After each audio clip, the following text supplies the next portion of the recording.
పనమ్మాయి video పెట్టాను.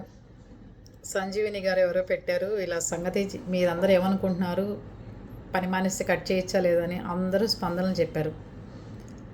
ఒకటి నేను చెప్పన అనుభవపూర్వకంగా, చాలా కష్టాలు ఉంటాయి మనుషులకి, లేదనరు.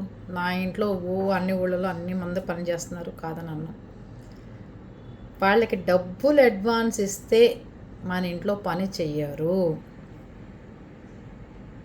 ఏ కష్టం వచ్చిందంటే అయ్యో పాపం అనుకుంటే అస్సలు చేయరు మనం డబ్బులు ఇస్తే. ఎవరైతే కరెక్ట్గా ఉండి టీ నీళ్ళు టిఫిన్లు పెట్టకుండా ఉంటారో వాళ్ళ ఇంట్లో టెన్షన్గా వస్తారు, పనులు చేసుకుంటారు, టెన్షన్గా చక్కగా వెళ్ళిపోతుంటారు.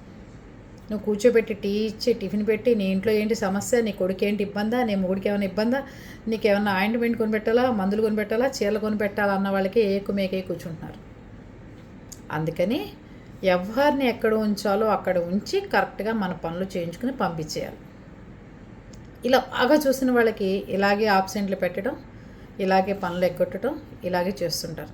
ఇంకొక మేడం చెప్పారు, వాడి బర్త్డే 5,000 పెట్టి గ్రాండ్గా చేసింది మేడం, నేను వాడికి బట్టలు కొని స్కూల్లో జరిపించి నా చాకరీ అంతా చేస్తే అదేమో అంత గ్రాండ్గా చేసుకున్నారు.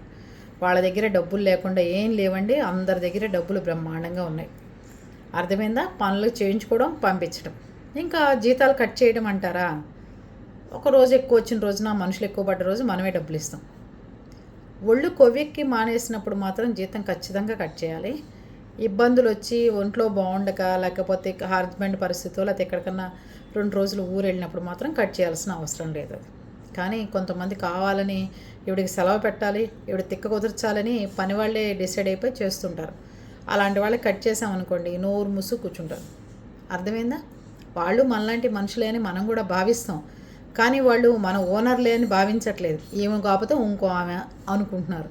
అందుకని ఇట్లాంటివన్నీ ఉంటాయి. అర్థమైందా?